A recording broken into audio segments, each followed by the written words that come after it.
আসসালামু আলাইকুম প্রিয় দর্শক, অন্নমঞ্চের আলোচনায় আপনাদের সকলকে আমন্ত্রণ জানাচ্ছি। 28 ফেব্রুয়ারি সকালে ইসরায়েল আমেরিকার বিমান বাহিনী তেহরানে যৌথ আক্রমণ করে যে যুদ্ধ শুরু করেছিল আজ তা 10ম দিনে পড়ল। এরই মধ্যে যুদ্ধের একটা বড় বিষয় তৈরি হয়েছে। বিষয়টি হচ্ছে পাকিস্তানের প্রবেশ, দর্শক হিসেবে নয়, অন্যতম পক্ষ হিসেবে। কোন পক্ষে পাকিস্তান? আপনারা সবাই জানেন এই যুদ্ধের দুটি পক্ষের, একদিকে ইরান, অন্যদিকে ইরানের বিরুদ্ধ শক্তি।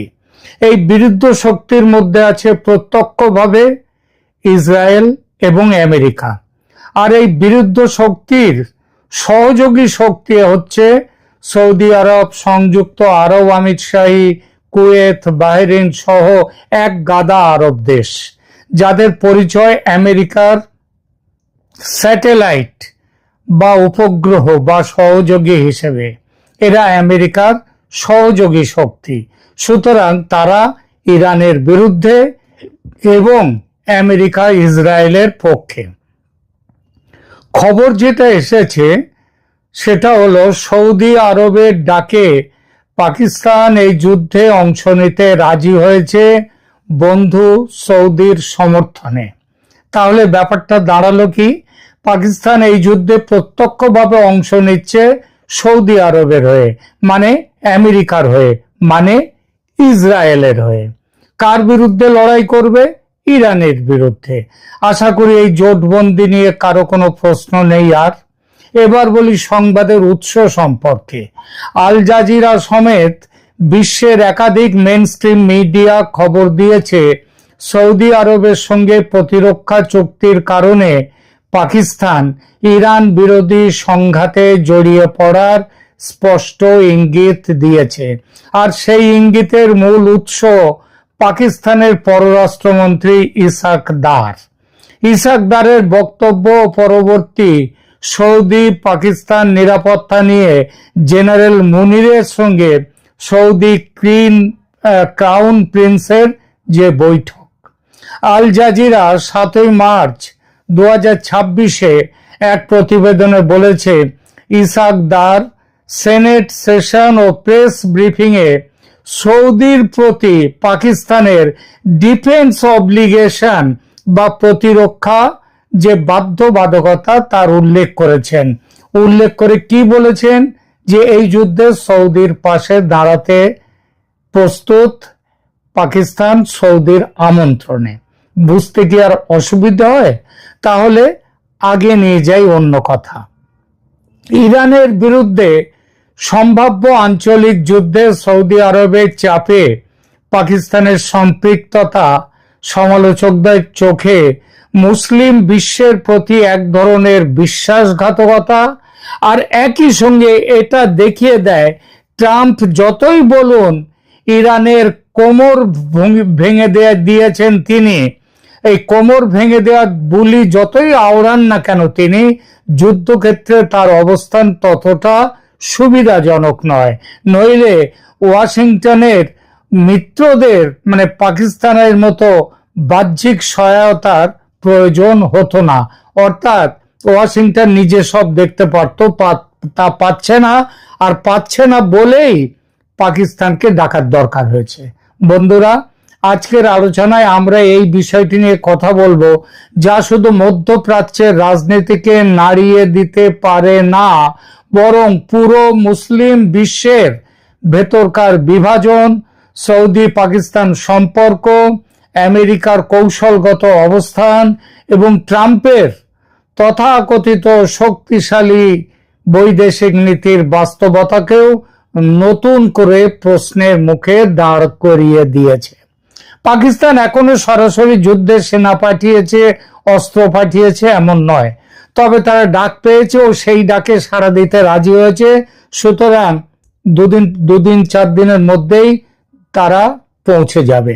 এখন প্রশ্নটা হচ্ছে, যদি সত্যি পাকিস্তান ইরানের বিরুদ্ধে মধ্যপ্রাচ্যের কোনো সংঘাতে সরাসরি বা পরোক্ষভাবে জড়িয়ে পড়ে, তাহলে তার অর্থ কি?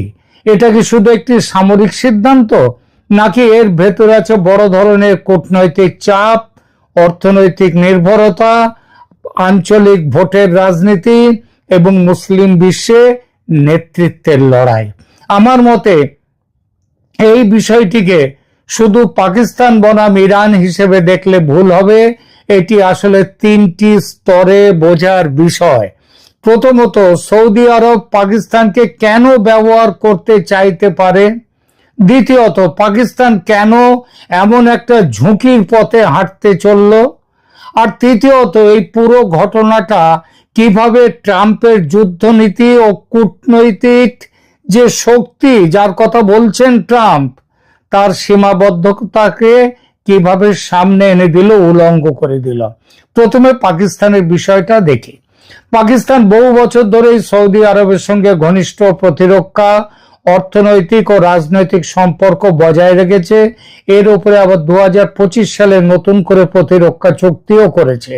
সৌদি আরব শুধু একটি মিত্র রাষ্ট্র নয়, অনেক সময় পাকিস্তানকে আর্থিক সংকট থেকে, মানে ভিখারি পাকিস্তানকে ভিক্ষে দেওয়ার ব্যাপারে সবার আগে সম্পদ নিয়ে এসছে সৌদি আরব। সৌদি আরব পাকিস্তানের বড় তেল সরবরাহকারী এবং কৌশলগত পৃষ্ঠপোষক। এক কথায়, ইসলামাবাদ ও রিয়াদের সম্পর্ক কেবল আনুষ্ঠানিক বন্ধুত্বের নয়, এটি স্বার্থ, নিরাপত্তা, অর্থনীতি এবং প্রভাবের সমন্বয়ে গড়ে ওঠা একটা পুরনো জোট। এখানেই আছে সবচেয়ে গুরুত্বপূর্ণ প্রশ্ন, এই সম্পর্ক কি পাকিস্তানকে এমন জায়গায় ঠেলে দিতে পারে যা তাকে মুসলিম বিশ্বের আরেকটি শক্তিশালী রাষ্ট্র অর্থাৎ ইরানের বিরুদ্ধে অবস্থান নিতে বাধ্য করে? সমালোচকদের বক্তব্য হচ্ছে, যদি পাকিস্তান সত্যি সৌদি আরবের চাহিদা মেনে ইরান বিরুদ্ধে যুদ্ধে যোগ দেয়, তাহলে সেটা মুসলিম উম্মার ঐক্যের ভাষণের সঙ্গে সরাসরি সাংঘর্ষিক। কারণ দীর্ঘদিন ধরে পাকিস্তান নিজেকে জনসমক্ষে বলেছে যে সে হলো একটি মুসলিম শক্তি, একটি আদর্শিক রাষ্ট্র এবং মুসলিম বিশ্বের স্বার্থ রক্ষা করে পাকিস্তান বিশ্বের একমাত্র পরমাণু শক্তিধর দেশ। কিন্তু সেই পাকিস্তান যদি আর এক মুসলিম রাষ্ট্রের বিরুদ্ধে, বিশেষ করে যে রাষ্ট্র বাইরের শক্তি আমেরিকার ভূ রাজনৈতিক খেলার অংশ, তার বিরোধিতা করছে এবং সেই আমেরিকার একজন সঙ্গী সৌদি আরব, সেই সৌদি আরবের সমর্থকের ভূমিকা যদি পাকিস্তান নেয়, তাহলে সমালোচকরা বলবেন যে এটা অবশ্যই বিশ্বাসঘাতকতা। এখানে বলবেন আন্তর্জাতিক রাজনীতিতে বিশ্বাস বলে কিছু নেই, বন্ধুত্ব বলে কিছু নেই, আছে শুধু স্বার্থ। কথাটা আংশিক সত্যি, কিন্তু পাকিস্তানের ক্ষেত্রে সমস্যা হলো সে নিজেকে শুধু বাস্তববাদী রাষ্ট্র হিসেবে তুলে ধরে না, সে প্রায়ই নিজেকে মুসলিম বিশ্বের আবেগ, আদর্শ এবং প্রতিরোধ রাজনীতির এক প্রতীক হিসেবে উপস্থাপন করে।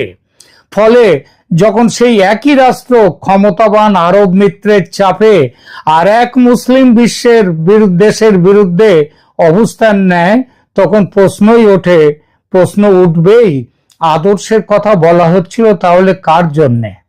এখন আসি সৌদি আরবের ভূমিকায়। সৌদি আরব কেন পাকিস্তানকে পাশে চাইবে? কারণ পাকিস্তানের একটা বড় সামরিক কাঠামো আছে, অভিজ্ঞ সেনাবাহিনী আছে এবং মুসলিম বিশ্বের মধ্যে তার সামরিক পরিচিতি এখনো গুরুত্বপূর্ণ। আর সৌদির আছে কি? সৌদির টাকা আছে, অস্ত্র আছে, পশ্চিমের সমর্থন আছে।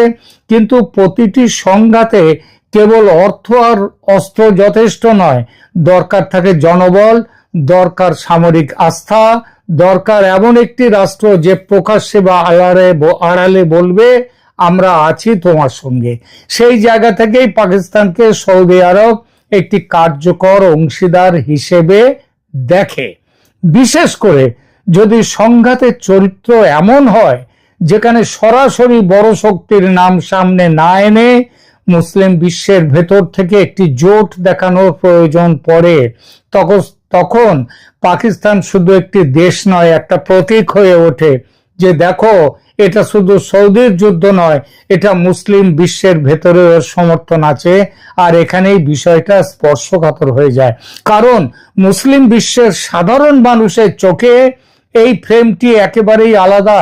তারা দেখতে পারে এই ফ্রেমে যে একটি মুসলিম দেশকে আরেকটি মুসলিম দেশের বিরুদ্ধে দাঁড় করানো হচ্ছে এবং এর পেছনে আছে আঞ্চলিক আধিপত্যের রাজনীতি, সাম্রাজ্যবাদী হিসাব এবং মার্কিন প্রভুত্ববাদ, সঙ্গে ইহুদিদের স্বার্থ রক্ষার জন্য মার্কিনীদের এগিয়ে আসা।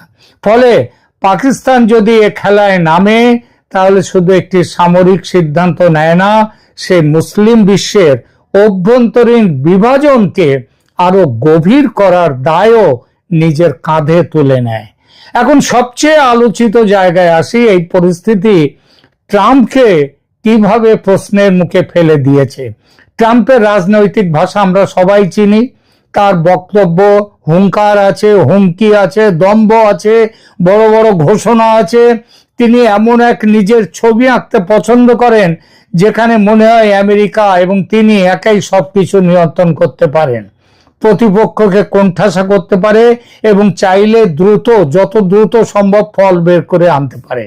কিন্তু বাস্তব যুদ্ধ, বাস্তব কূটনীতি আর বাস্তব জোট রাজনীতি মঞ্চের ভাষণের মতো সরল নয়। যদি সত্যি এমন অবস্থা তৈরি হয় যে আমেরিকা তার ঘনিষ্ঠ আঞ্চলিক অংশীদারদের পাকিস্তানের মতো বাইরের সামরিক সমর্থন চাইতে বলে, তাহলে সেটা এক ধরনের সংকেত দেয়।